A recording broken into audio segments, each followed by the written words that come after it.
அன்பு தமிழஞ்சுகளே அனைவருக்கும் வணக்கம். நான் உங்கள் பிரணவ். சீமான் அவர்கள் போன மாசம் முதலமைச்சர் அவங்க சந்திச்சுட்டு வந்தாங்க. முதலமைச்சரின் சகோதரரான முத்து அவங்க மறைவுக்கு பின்னாடி ஒரு 2 நாள் கழிச்சு போயிட்டு ஆறுதல் தெரிவிச்சுட்டு வந்தாங்க. அது முதலமைச்சர் அவங்களோட இல்லத்துக்கு சென்று, அந்த நீடிப்பு ஒரு 1 மணி நேரத்துக்கிட்ட எல்லாம் நீடிச்சது எல்லா நியூஸ் பேப்பர்ல பார்த்திருப்பீங்க. எல்லா ஊடக செய்தி ஊடகங்களையும் பார்த்திருப்பீங்க. அந்த மீட்டிங்கு பின்னாடி சீமான் அவர்களின் பேச்சுல ஒரு வித்தியாசம் தெரியுது அப்படின்னு சொல்லிட்டு எல்லா அரசியல் விமர்சகர்களும் விமர்சனம் செஞ்சுட்டு இருக்காங்க. அது என்னதான் விஷயம் அங்க பின்னாடி ஆச்சு?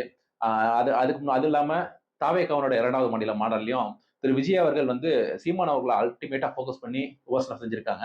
ஏடிஎம்கே விமர்சனம் செஞ்சிருக்காரு, திமுக விமர்சனம் செஞ்சிருக்காரு, பாஜக விமர்சனம் செஞ்சிருக்காரு. இல்லன்னு சொல்லல.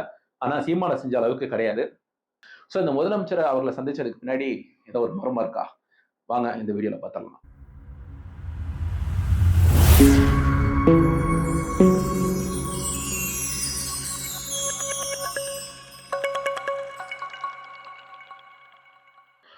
திரு முத்து அவர்கள் போன மாசம் 19 ஜூலைல தெய்வத்தை இழந்திருந்தாங்க.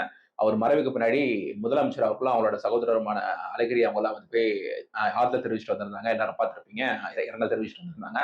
அதன் பின்னாடி சீமான் அவர்கள் வந்து அதுக்கு தொடர்ச்சியா 2வது நாள் போயிட்டு முதலமைச்சர் அவங்க சந்திக்கிறாங்க. திரு முத்து அவர்கள் யார் அப்படின்னு சொல்லி பார்ப்போம் வந்து எம்ஜிஆர் அவங்களுக்கு ஆப்போசிட்டா எம்ஜிஆர் அவங்களுக்கு வந்து இப்படி விஜய் அவங்களுக்கு அஜித் இருக்காங்களோ, ரஜினிகாந்த் அவங்களுக்கு கமலஹாசன் இருந்தாங்களோ, அதே மாதிரி எம்ஜிஆர் அவங்களுக்கு ஆப்போசிட்டா ஒரு நடிகர் உருவாக்கணும். அதை நம்ம குடும்பத்துல உருவாக்கணும் அப்படின்னு சொல்லிட்டு கருணாநிதி அவர்கள் என்ன செய்யறாங்கன்னா, 1972 பிள்ளையோ பிள்ளை அப்படின்ற படத்துல திரு முத்து அவங்களை அறிமுகப்படுத்துறாங்க. ஆனா நினைச்ச அளவுக்கு பாக்ஸ் ஆபீஸ்ல போல ஒரு 7ல இருந்து 8 படங்கள் வரைக்கும் முத்து அவங்க நடிச்சிருக்காங்க. ஆனா அவர் பின்னணி பாடகரா இருந்திருக்காரு.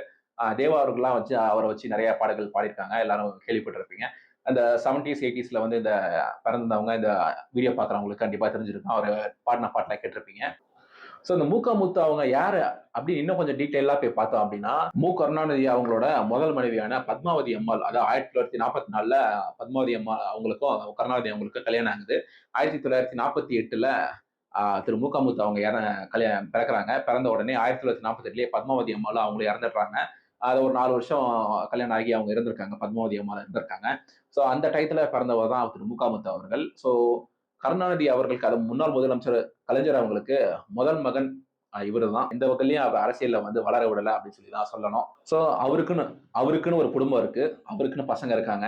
அங்கெல்லாம் திரு சீமான் அவர்கள் போயிட்டு இரங்கல் தெரிவிக்காம திரு முதலமைச்சர் அவங்களோட தம்பியான அவங்களோட மனைவிலாம் விட்டுருவோம். அவங்களோட தம்பியான எம்.கே. ஸ்டாலின் அவங்கள முதலமைச்சரை போயிட்டு அவங்க வீட்டை சந்திக்கிறாங்க. அது அவங்களோட ஃபேமிலியை கம்ப்ளீட்டா விட்டுட்டு இவங்க ஃபேமிலியை வந்து சந்திக்கிறாங்க. அவங்களோட அண்ணன் தான், நான் இல்லைன்னு சொல்லல. ஸோ சந்திச்சுட்டு அந்த மீட்டிங் கிட்டத்தட்ட ஒரு 1 மணி நேரம் வரைக்கும் போயிருக்கும் அப்படின்னு சொல்லிட்டு எல்லாரும் ரிப்போர்ட் பண்றாங்க. அந்த சந்திப்புக்கு பின்னாடி பார்த்தீங்கன்னா, திரு சீமான் அவர்கள் விஜய் அவங்கள தான் தாக்கி நிறைய பேசிட்டு இருக்காங்க. இப்ப சமீபத்துல எல்லாம் அந்த மேடையில பேசினத பார்த்திருப்பீங்க. டிவிக்கேன்னு கேக்குதுடா எனக்கு. தளபதி தளபதிடா தளபதின்னு எனக்கு கேக்குதுடா எனக்கு அப்படின்னு சொல்லிட்டு திரு சீமான் அவர்கள் விமர்சனம் செஞ்சதெல்லாம் எல்லாரும் கேட்டிருப்பீங்க. ஆ அவரு உண்மையாலுமே விமர்சனம் செய்ய வேண்டியது டிஎம்கே அவங்கள தான் விமர்சனம் செய்ய வேண்டியது வேலையா வச்சிருக்க வேண்டியது. டிவிக்கு விமர்சனம் செஞ்சுட்டு இருக்காரு. ஒருவேளை எனக்கு தெரிஞ்சு இந்த இளைஞர்களை வந்து டைவர்ட் பண்றதுக்காக சீமான் அவங்களை வந்து நீ விஜய் அட்டாக் பண்ணு, விஜய் அவங்களை வந்து நீ சீமான் அட்டாக் பண்ணு, திரு அண்ணாமலை அவர்கள் வந்து நீங்க விஜயை பத்தி பேசிட்டே இரு, ஏடிஎம்கே வந்து நீங்க டிவிகே பத்தி பேசுங்க அப்படின்னு சொல்லிட்டு இந்த ஒரு பொலிட்டிக்கல் டிராமாவா போயிட்டு இருக்கு. ஸோ டிஎம்கே அலையன்ஸ் வந்து சேஃபான சைடா வந்து 2026 சேவ் பண்ணிட்டு போயிடலாம். இவங்க 4 பேர் வந்து மீடியா பவர் வச்சு அடிக்க விட்டுட்டு வீடியோ பார்க்கலாம் அப்படின்னு சொல்லிட்டு ஒரு பாலிடிக்ஸ் பண்றாங்களா அப்படின்னு கொஞ்சம் வேடிக்கை பார்க்க வேண்டியதா இருக்கு.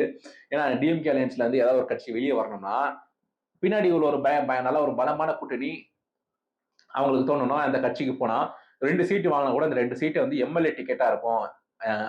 சட்டமன்றத்துக்குள்ள போறதுக்கு ஒரு டிக்கெட்டா இருக்கும் அப்படின்னு சொல்லிட்டு அவங்களுக்கு தோணணும். அப்படி தோன்ற அளவுக்கு ஏதோ ஒரு கட்சி வச்சாதான் டிஎம்கே அலையன்ஸ்ல இருந்து ஏதாவது ஒரு கட்சி வெளியே வந்து இந்த கட்சிக்கு வந்து சேரும். ஸோ ஆப்போசிட்ல வந்து எல்லாருமே ஏடிஎம்கே வந்து டிவிக்கு அட்டாக் பண்ணிட்டு இருக்காங்க. டிவிக்கு என்டிக்கு அட்டாக் பண்றாங்க. என்டிக்கு எல்லாரையும் அட்டாக் பண்றது. பிஜேபி வந்து டிவிக்கு அட்டாக் பண்றது. ஸோ இப்படி 4 பேருமே மாத்தி மாத்தி சண்டை போட சேஃப் அண்ட் சைட்ல வந்து டிஎம்கே அலையன்ஸ் சேஃப் அண்ட் சைட்ல மேல உட்காந்து பார்த்துட்டு இருக்காங்க. ஸோ கூட்டணி கட்சிகளும் மேல உட்காந்து பார்க்க வேண்டிய கட்டாயத்துல இருக்காங்க. ஏன்னா ஆப்போசிட்ல இருக்க 4 வாய்ப்பு அவங்களுக்கு இருக்கு.